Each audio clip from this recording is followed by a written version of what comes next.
Right, okay, so small insight into my very Heath Robinson way of planning my layout. Anyway, we've got this far, as you've seen before, and there's my test track on there, and there'll be a clip somewhere in this video of my test train running up there. But anyway, we've got to this section. I think the last time that I showed you this, this runs over the River Ex and runs into Exehaven town. Now this back line is actually descending now, ready to get down to the harbour section. So what I've basically done is got some paper, drawn the line round the edge of the curve, but at the end of this curve I want it to come round and across, and I've used my track setter. That's a 15-inch curve. I want to try and keep the curves as light as I can. There will be some curves that are going to be a bit tighter, but nothing worse than what they will say is a 12-inch curve. They're all my track setters down there. The black one is the 12-inch. But having said that, it's not too tight, and it should be okay in Engage. But so basically back to this. So I will stick all of those together very shortly. I've numbered them all, I've marked them all on the sheet so I know where they all join up. And then I will cut that out as a template, as I showed you before, and then I will cut out a piece of MDF to do that. Now, I've got to bring that down. I think that's currently sitting at about 12 centimetres high there, and I want to get that right down to at least 7 centimetres from really where this line is here and the join in the baseboard, because this will form part of the harbour, which is there. Nice blank bit of screen for you, lots of track and paraphernalia in the background. Dug out my old son's Pannier Tank Engine train set the other day and got the controller out, and I set up a DC test track because I have bought a new loco, which I will show you at another point in this video. So that's where we're at with that. I'll come back a bit later and show you the cut out sections and how I'm getting on with getting the gradient down. I'm hoping that it shouldn't be a problem down to 7 centimetres there. It should just about work out. So anyway, back later. Cheers then. Right, okay, a bit of a test on the test track. The gradients, I've got it. Right, take 27. Running the train up on the test track now, and right, take 57. So here we come, up the old slope again. Bit of a test train on the test track. I have had no ends of trouble because I have literally just jury rigged a bit of track up, and the uncoupling, the derailments, everything, you know, it's been a trial, but I'm hoping this time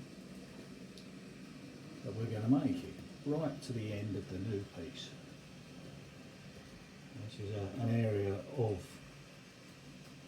derailment, and we've got a little old point here that's not particularly good, and I think, yep, it's all stopped again. Take 88. Once again, up she comes. Like I was saying, the track is not good. It's laid there just for the sheer purpose of trying to test the gradients. And believe it or not, I have had it done running once, and I thought, great, got that sorted out, I'll video it. And ever since I've got the video camera out, as we know, the trains will not perform. But, oh, there's a derailment. Oh. Take 105. So here we go again. It's not really take 105, but that's how I'm starting to feel now. But like I said, I'm hoping on this run it has done it once, and I've proved to myself that it does do the gradients one way or another.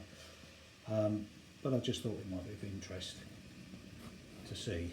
This may be the last time I have a go at filming it though. We've got the train running, or the Western running at a speed of 30 miles per hour, according to the Z21. There is some dodgy track around here, and this point is terrible, but it is one small point that come out of the train set. There it is. It's come off the back. But now I'm really tempting fate over that point again, running backwards up the gradient.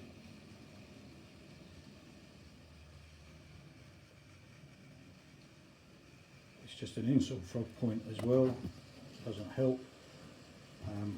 I've taken off the rear coach that it was causing a few problems, but I kind of know why, and it's easily rectified. It's to do with the coupling. And one day, when I actually get round to running the trains, I shall sort that out. There she goes, across the bridge and back down what will be Dudley Regis Station. Right, so my latest acquisition now, little test for the Pannier tank.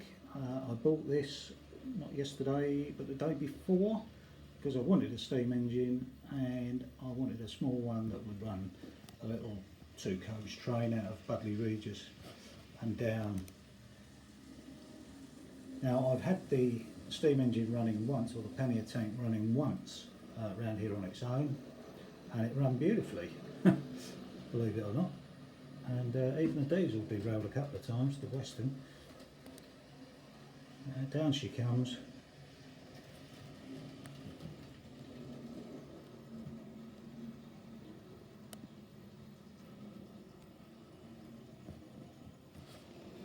Right, there she is on a return journey. A little bit. Right, there she goes on a return journey. A bit of a driver error on the last one. It just needs a little bit more oomph up there. Although the track's not laid properly yet, so it's not sitting down as it should. There she runs. Okay, well there she is, safely back. And I'm very, very pleased with this Graham Farish Pannier tank, which is late British rail.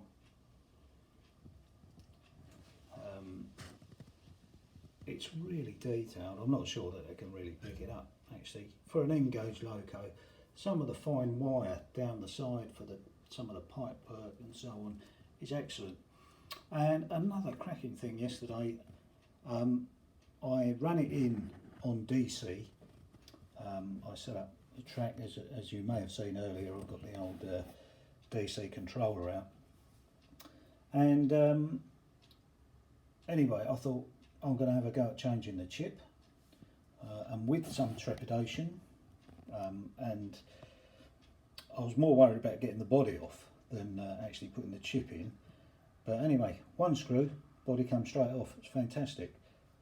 Took the blanking plate out and put the other chip in, and it's run like a dream.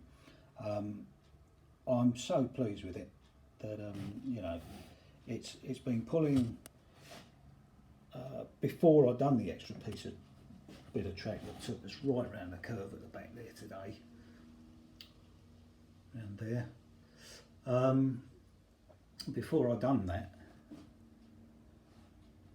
we were up to about that corner there, got up to about there, and I had that little Pannier. I think the most that she could take is about 5 coaches up the gradient out of Dudley Regis Station. She won't ever do that, because mainly she'll be used for these little short runs. I'm planning to base her at Dudley Regis and do all the shunting around the station really. When the big trains come in from London and up north, I'll get her to pull out all the coaches and put them down into a siding, and probably shunt around a bit of freight and so on. So, you know, some station yard duties, and some passengers services into Exehaven Harbour. So that's that. Right, and down here we have the what is the brilliant Z21. I haven't done much with it yet, but boy did I have some, well, not I would call them operator errors. I've spent most of my working life in an IT kind of environment. I'm pretty good at sorting problems out. I honestly, I was pulling my hair out in the end because I could get the two engines that I've got running on the number 3 CV, which is what they come preset as, but I couldn't get them to change. For the life of me, I couldn't figure it out. And then I thought, aha, I didn't get a proper signal on my TP link that comes with the Z21 to connect up with the internet. So after a lot of faffing about, I eventually did get that working, and it was only a matter of putting a password in to the Wisp link, which I'd somehow failed to do on the previous time round, and whatever, the page had timed out and I hadn't realised. But anyway, going back to that, got that sorted out. I thought, great, all my problems solved. No, same problem as before, would only run on CV3. So in my desperation, I got in touch with John at Piccadilly, and within 10 minutes we had it sorted out. I think he'd done a little bit of head scratching because I'd contacted him the day before, but what it wouldn't do, because I thought you could program onto the main track, and I think technically you can, but at the back here, the middle one is the program track, and all we done was swapped out my connection to the main track into the programming track, and the problem went away. I programmed both of the locomotives, and since that point we have been running. I come out here every now and again for 5 minutes just to run the trains up and down the track, but only because it's really fresh, and to be honest, I was really pleased with the Pannier. And as much as I love my Western as well, this really takes me back to when I was a kid. I just love that. I mean, you know, I love them. But anyway, enough from me for now. I've done as much as I can do for now, because I do actually need more MDF, which I will have to get sometime next week. It's been a bit of a pain today actually, because I am in the middle of trying to book a little golf break for me and my golfing buddies, and the phone hasn't stopped either. So anyway, there we go. Just a final look of where we've got. That isn't sitting as it will do. That will come over a little bit more than that to the right as we look at it, and then it will swing into Exehaven Station, and I may even get it a little bit lower as it comes into Exehaven Station. There'll be a spur off of that which will run round the back or even underneath the station, which will eventually be the freight line, which will take the freight all through this rubbish, all through my measuring equipment, all through my sponges, and when I place the piece that I have to fill in the middle here, it will come this side of it. There'll be warehouses and so on where the freight will come in. There'll be two lines coming down the front of the harbour here. This will be the harbour. The station will sit at the back there. The two lines that come across here, one will actually serve the boats on the quay side. There'll be another line that will run right round this way. Me pointing my finger doesn't really make any difference, but this will be the River Ex here. And just by sheer chance the other day, I saw online a picture of a beautiful flour mill in, I think it was Ipswich, but I had been for a walk down my local area, and we're on the River Roach where I live, and there's a flour mill there, and and a couple of weeks ago this was, and it did give me the idea of thinking, well, perhaps I could put a flour mill on the river. Anyway, I've seen this picture of this place at Ipswich, and I thought, you know what, I might do that, and I'm going to have a little track. This is roughly the shape of what the river may be, but we'll have another track going and just feeding into there, and then it will come back down and along through the harbour again, past the quayside, and then it will come round here to the warehouses, and then it will get moved about and shipped on to the various different places it's going to in the country. That's my idea, that's my plan. There's going to be, I guess, some nice little shunting arrangements going on there, and little running, apart from the main line and the track that comes from Budley over there. So they're my plans. I have sort of semi-roughly drawn all of that out, but until I get the track actually round and see what actual room I've got, then we'll see if those plans can come into fruition. Anyway, enough from me. Thanks very much. Cheers, guys. Speak soon. And thanks to John from Piccadilly again. Cheers, John.